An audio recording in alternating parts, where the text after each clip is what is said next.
전에 라디오에서 들었던 한 사연을 우리 성도님들께 들려드리고자 합니다. 한 식당에 아버지와 두 아들이 한 식당에 들어와 앉았습니다. 자리에 앉자마자 이 아버지가 큰 아들을 향해서 질문을 합니다. 그래, 너 앞으로 뭐가 되고 싶다고 그랬었지? 네 꿈을 결정했니? 이 아버지의 질문에 첫째 아들이 우물쭈물하며 대답합니다. 사실 아버지, 제가 아직 꿈을 결정을 못했습니다. 의사도 되고 싶고 가수도 되고 싶고 축구 선수도 되고 싶고 뭘 해야 될지 모르겠습니다. 이에 아버지가 그 큰아들을 크게 꾸짖으며 너 지금 나이가 몇인데 아직까지도 네 장래의 희망을 결정하지 못했어. 그 셋 중에 뭐라도 조금 더 네 마음이 가는 게 있을 거 아니야. 그 셋 중에 너에게 꼭 도움이 되고 또 누군가에게 그 꿈을 통해서 도움이 될 만한 그 무언가가 있을 거 아니야. 지금 이 자리에서 의사를 할 건지 가수를 할 건지 축구 선수를 할 건지 지금 딱 정해. 이 아들에게 아주 단호한 아버지의 모습이었습니다. 이어서 이번엔 아버지가 둘째 아들에게 묻습니다. 그래, 너는 지난번에 그 고민하던 거 결정했어? 그랬더니 둘째 아들도 아버지 앞에서 우물쭈물하면서 대답하는 것이죠. 아니요, 아버지, 저도 아직 결정을 못했습니다. 저는 민수기도 좋고 정미도 좋아요. 민수기는 예뻐서 좋고 정미는 착해서 좋고 누구를 선택해야 될지 모르겠습니다. 그랬더니 이 아버지가 또 호되게 꾸짖으시며 왜 아직까지 결정을 못해? 양다리는 안 돼. 둘 중에 누구라도 너에게 좀 더 마음이 끌리고 그리고 둘 중에 네가 조금 더 잘해줄 수 있는 한 사람이 있을 거 아니야. 지금 이 자리에서 정수기가 될지 민수기가 될지 딱 한 사람만 결정해. 또 이 둘째 아들에게도 아주 단호한 모습을 보이는 아버지였습니다. 그렇게 대화를 하고 있는데 식당 아주머니께서 이제 물을 가져다 주시면서 아버지에게 물었습니다. 손님, 뭐 드시겠어요? 하고 묻자 이 아버지가 아주 단호하게 여기 짬짜면 3개 주십시오 라고 이야기를 하는 거죠. 그랬더니 아주머님이 아니 손님, 저희 집에는 짬짜면이라는 메뉴가 없어요. 짬뽕을 드시려면 짬뽕을 드시고 짜장면을 드시려면 짜장면을 드셔야 돼요. 얘기를 했더니 한참을 심각하게 고민하시더니 아버지가 결국 선택을 못하고 두 아들과 함께 그 식당을 나가버렸다는, 실제로 그 식당에서 옆 테이블에서 이 모습을 보았다는 이 라디오 사연을 제가 차 안에서 들은 적이 있습니다. 이 아들들이 겪고 있는 갈등, 그 아들들이 이 내면에 있는 싸움에 대해서는 단호하게 하나만 결정해야 된다고 그렇게 강조했던 아버지가 정작 자신의 고민, 자신이 선택해야 될 갈등에서는 답을 내리지 못하고 짬짜면과 같은 애매한 타협점으로 그렇게 이야기하는 아버지의 모습이 너무나 아이러니하고 또 재밌었다는 그런 사연이었습니다. 이 라디오의 사연이 오늘 본문인 갈라디아서 5장의 말씀을 묵상하면서 저는 문득 떠올랐습니다.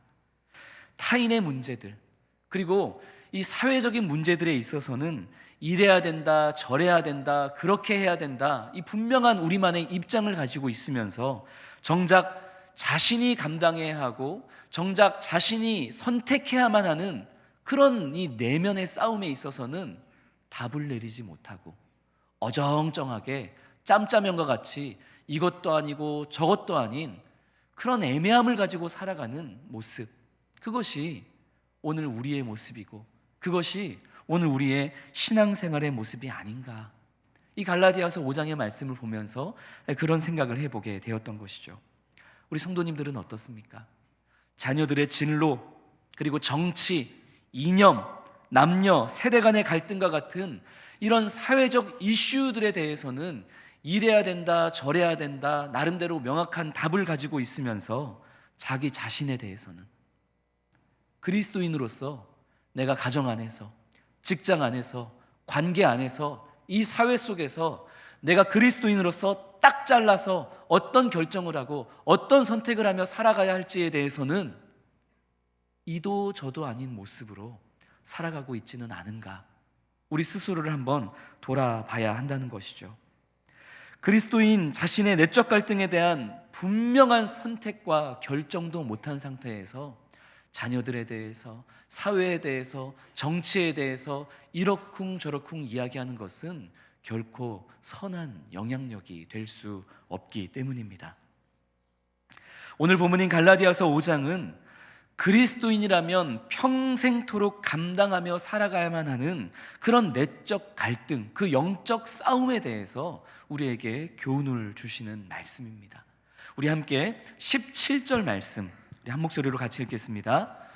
육체의 소욕은 성령을 거스르고 성령은 육체를 거스르나니 이 둘이 서로 대적하므로 너희가 원하는 것을 하지 못하게 하려 함이니라. 아멘. 그리스도인 안에는 언제나 육체의 소욕과 성령 사이에 내적 갈등이 있다라고 오늘 성경은 말씀합니다.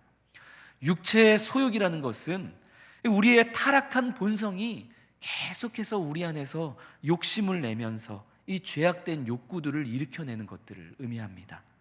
이것은 당연히 우리에게 거룩한 새 본성을 주신 성령님이 원하는 것과는 반대되는 것들이죠. 그러니까 육체가 원하는 대로 살아가는 자들은 성령님을 거스르는 사람이 되는 것이고, 반대로 성령님이 원하시는 대로 따라 살아가는 사람은 이 육체가 원하는 것을 하지 않는 그런 사람으로 이 땅을 살아가게 된다. 그리고 이 둘의 싸움은 우리 주님이 오시는 그날까지 우리 안에서 계속해서 이루어지는 것이다 하고 오늘 17절은 말씀하고 있는 것입니다. 로마서 7장에는 이러한 내적 갈등에 괴로워하는 사도 바울의 모습이 분명하게 기록되어 있죠. 우리 로마서 7장 21절부터 24절까지 말씀을 우리 화면을 보면서 우리 같이 한번 읽어보겠습니다. 시작. 그러므로 내가 한 법을 깨달았노니 곧 선을 행하기 원하는 나에게 악이 함께 있는 것이로다. 내 속사람으로는 하나님의 법을 즐거워하되 내 지체 속에서 한 다른 법이 내 마음의 법과 싸워 내 지체 속에 있는 죄의 법으로 나를 사로잡는 것을 보는도다. 오호라, 나는 곤고한 사람이로다. 이 사망의 몸에서 누가 나를 건져내랴. 아멘. 사도 바울은 매일매일 이렇게 치열한 영적 싸움을 하며 살아가야 하는 그런 자신의 상황에 대해서 오호라, 나는 곤고한 사람이로다 라고 말하며 괴로워했습니다.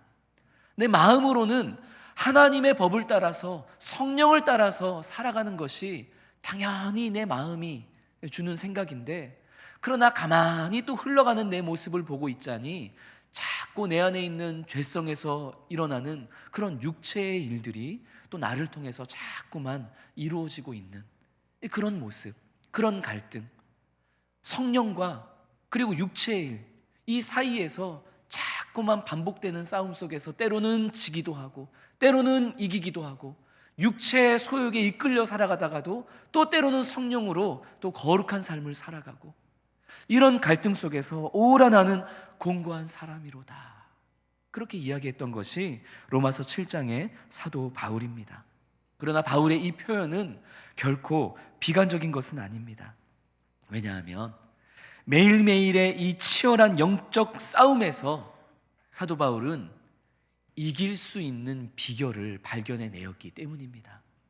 이 그리스도인 안에 이루어지는 이 영적인 싸움은 피할 수도 없고 피해서도 안 됩니다. 피할 수 없다면 어떻게 해야 되죠? 피할 수 없다면 즐기고, 즐긴다는 것은 이겨야만 한다는 것이죠. 사도 바울에게도, 우리 모든 믿음의 선조에게도 언제나 이 치열한 내적인 싸움은 있었지만, 그러나 믿음의 선조들은 날마다 반복되는 싸움에서 이기는 비결을 알고 있었던 분들입니다. 사도 바울은 지금 갈라디아 지역에 있는 교회와 성도들을 향해서 그리고 오늘날 우리 수원 성심교회 성도들을 향해서 이 피할 수 없고 피해서는 안 되는 날마다 반복되어지는 이 영적 싸움에서, 이 내적인 갈등에서 자신처럼 이기는 비결로, 이기는 싸움으로 살아갈 것을 권면하고 있는 것입니다. 성도는 오직 이 과정을 통해서만 하나님의 자녀라는 새 신분에 걸맞은 모습으로 변화되어질 수 있기 때문이죠. 지피지기 백전백승, 지피지기 백전불태, 이런 말이 있습니다. 손자병법에 나온 말이죠. 상대를 알고 나를 알면 어떻게 된다? 이긴다, 지지 않는다, 이런 뜻입니다.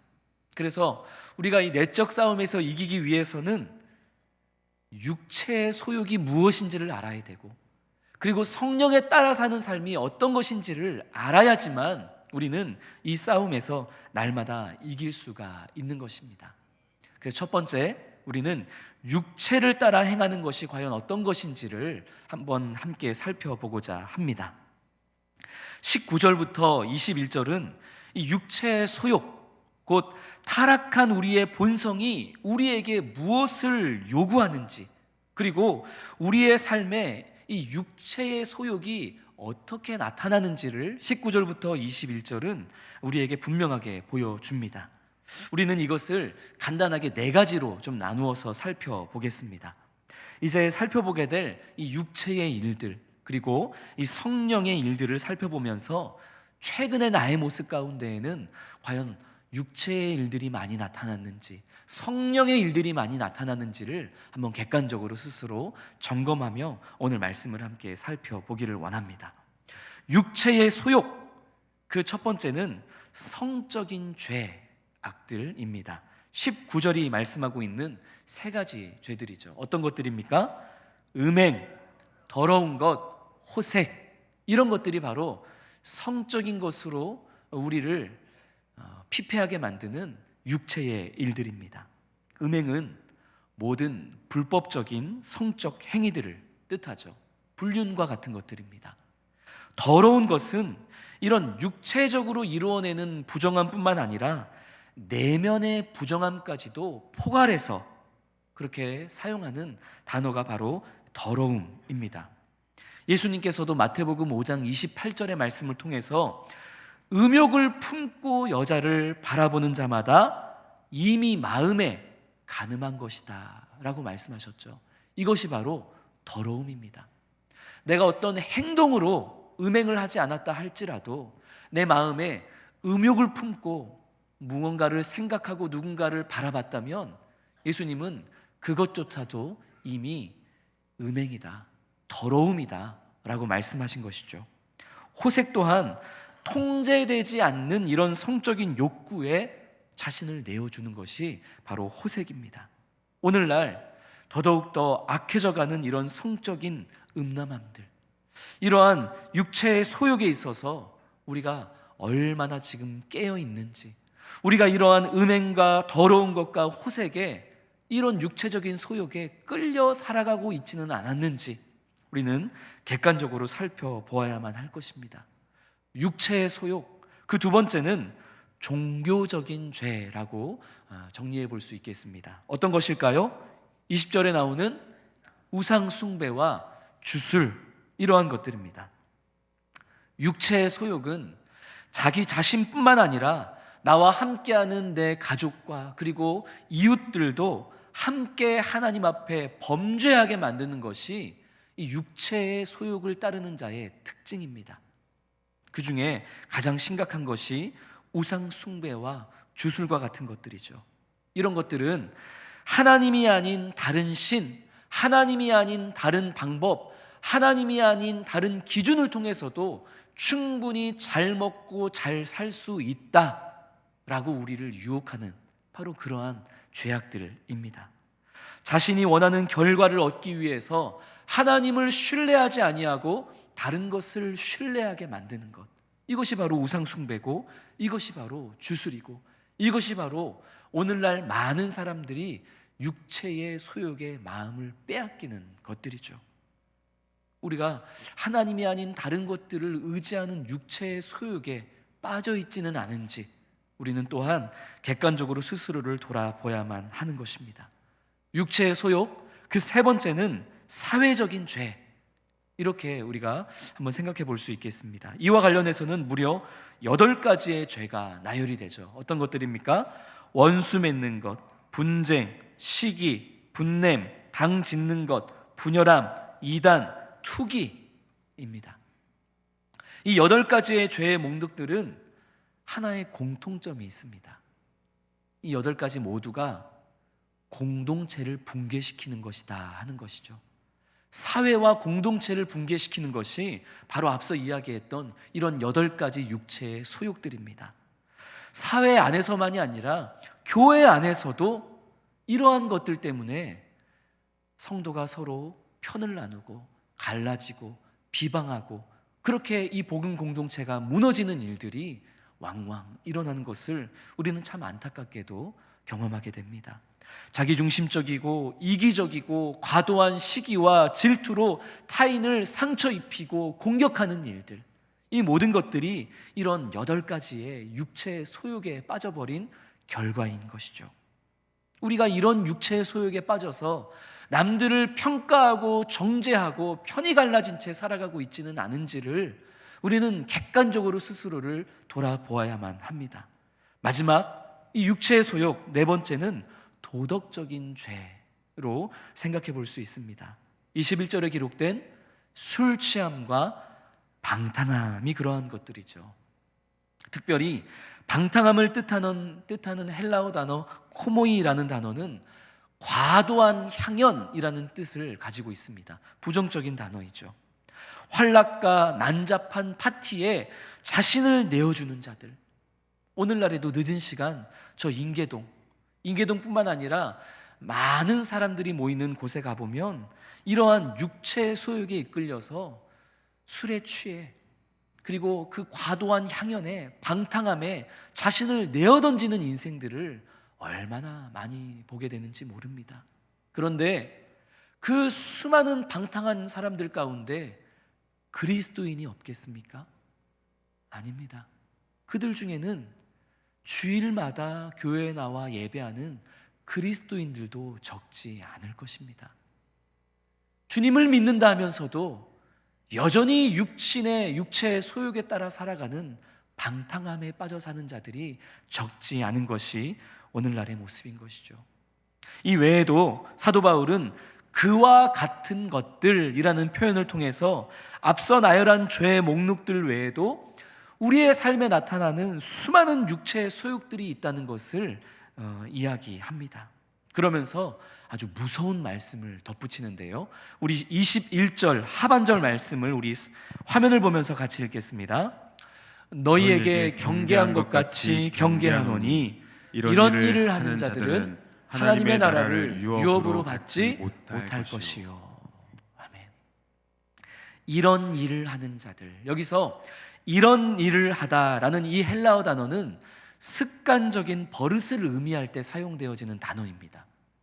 그러니까 한 번 어쩌다가 실수로 이런 육체의 소욕의 일들을 하는 것이 아니고 습관적으로 버릇처럼 이렇게 성적이고 종교적이고 사회적이고 도덕적인 죄를 범하는 사람들, 습관적으로 버릇처럼 이런 육체에 따르는 일들을 행하다 보니 그것이 죄인지도 모르고 그러다 보니 회개하지도 않고 대수롭지도 않게 그런 일들을 행하는 자들, 그런 자들은 어떻게 된다고요?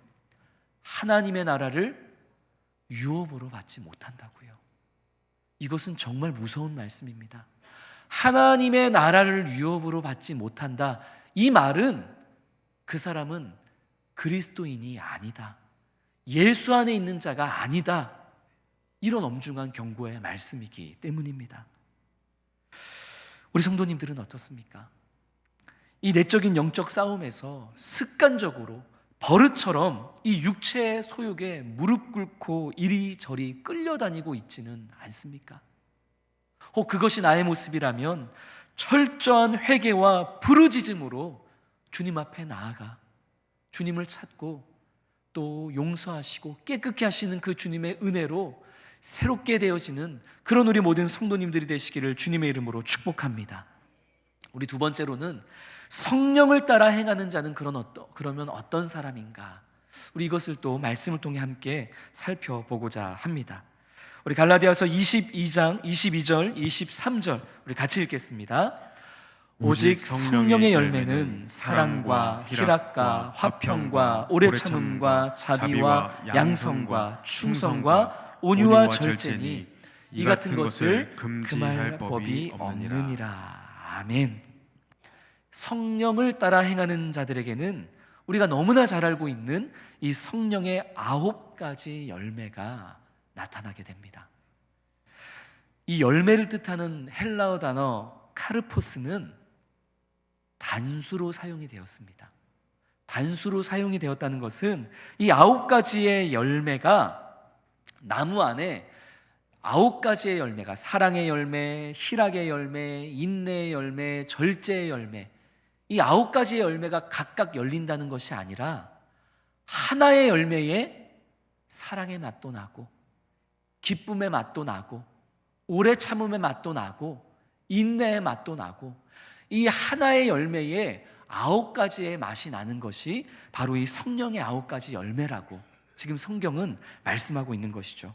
다시 말해서 이 성령의 9가지 열매는 9사람에게 하나 나타나는 것이 아니라 한 사람에게 이 9가지 성령의 열매의 성품들이 다 나타나는 것, 그것이 바로 성령의 열매임을 오늘 사도 바울은 이 성령의 9가지 열매를 단수로 하나로 사용함으로써 표현하고 있는 것입니다. 또한 이 성령의 열매는 말 그대로 성령으로 말미암아 맺어지는 열매입니다. 생각해 보면 육체의 소욕을 통해서도 이 9가지 열매는 다 맺어낼 수 있습니다. 그렇지 않습니까? 육체의 일들에도 사랑이 있습니다. 육체의 일들을 통해서도 희락이 있고 육체의 소욕을 따라 사는 삶에도 화평이 있습니다. 그것은 분명한 일이죠. 다른 것들도 마찬가지입니다.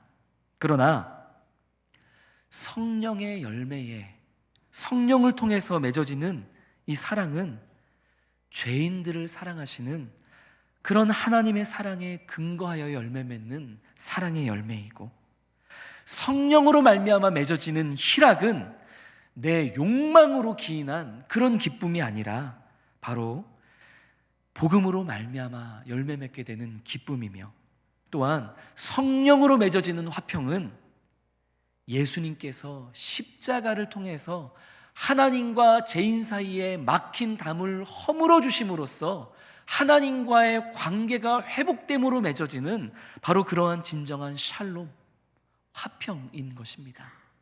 비슷해 보이지만 그러나 그 시작이 다르고 무엇보다 그 결과가 다른 것이 이 9가지 열매입니다. 사랑하는 성도 여러분, 이 9가지의 열매를 우리의 삶 속에서 맺어가시되 육체의 소욕을 통한 짝퉁 열매들이 아니라 오직 성령을 통하여 맺어지는 진짜 명품, 이 성령의 9가지의 열매를 맺어가는 그런 우리 모든 성도님들이 되시기를 주님의 이름으로 축복합니다. 이렇게 우리는 우리의 내면에서 날마다 충돌하는 육체의 소욕과 그리고 성령에 대해서 우리 말씀을 통해 함께 살펴보았습니다. 어떻습니까? 육체의 소욕을 따라 사는 자들에게서 나타나는 그러한 여러 목록들, 그리고 성령을 따라 살아가는 사람에게서만 나타나는 여러 가지 이 성령의 열매들, 어제 하루, 그리고 지난 한 주, 그리고 2024년 우리 성도님들의 삶에는 어떠한 것들이 가장 반복적으로 많이 나타났습니까? 그것이 우리의 현재 신앙 상태입니다.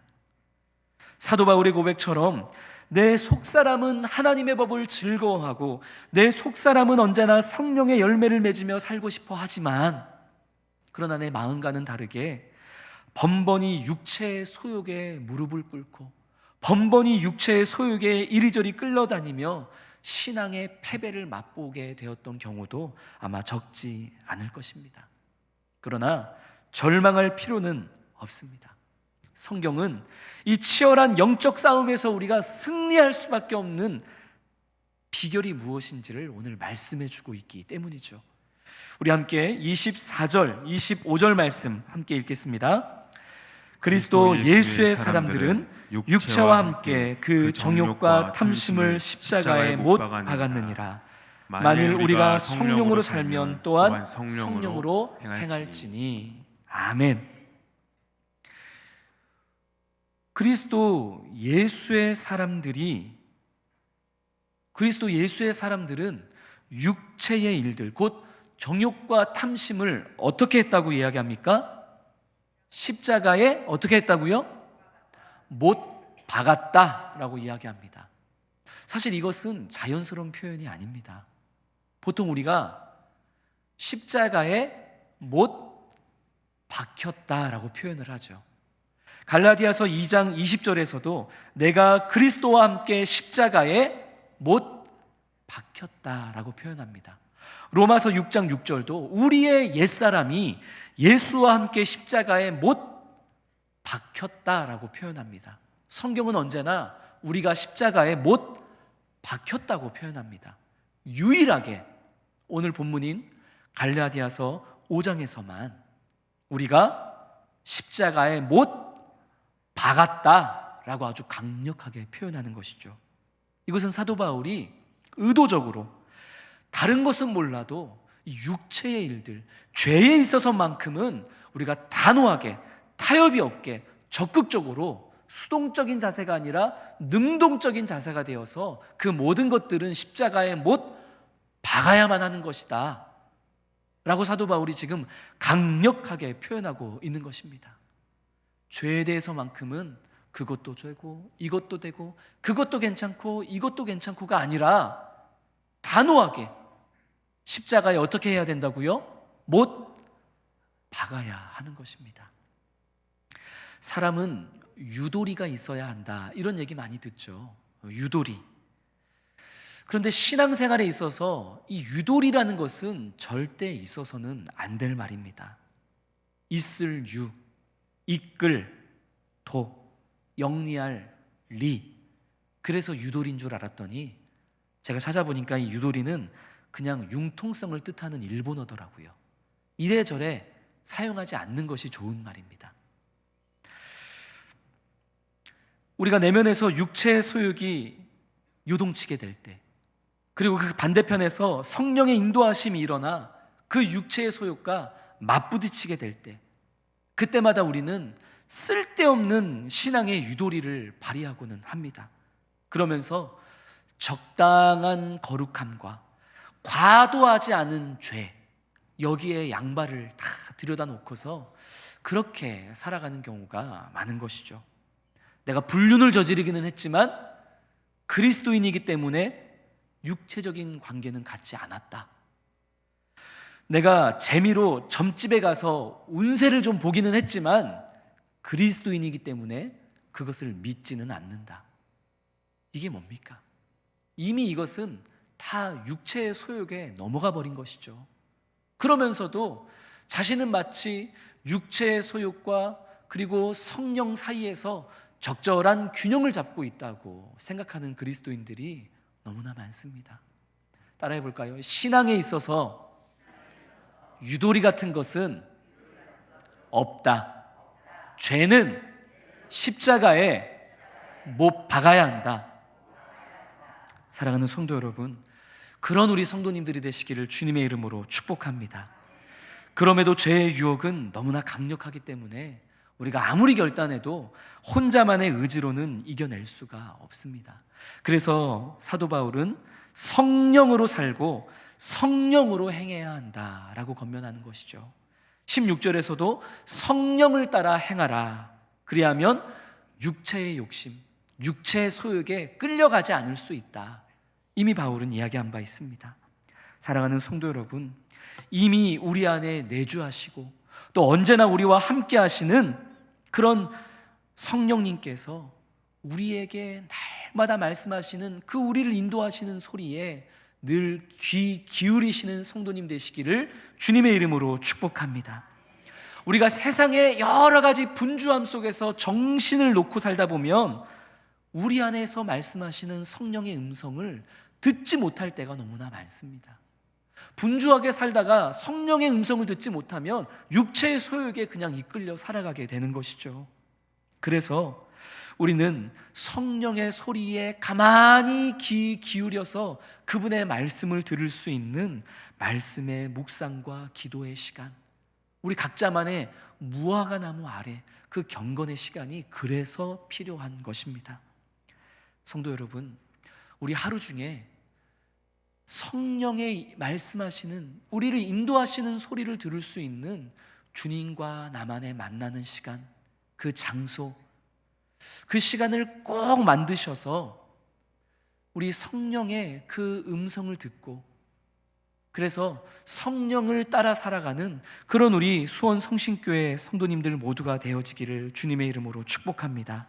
그 인도하심에 따라서 우리의 의지를 들여 순종하며 나아갈 때에 우리는 이 숱한 영적 싸움에서 이제 날마다 습관적으로 이기는, 승리하는 성령의 삶을 살아가게 될 것이고, 그렇게 우리의 삶에는 성령의 9가지 열매가 자연스럽게 맺어지게 될 것이며, 그렇게 우리는 날마다 주님을 닮아가는 사람들이 되어질 줄로 믿습니다.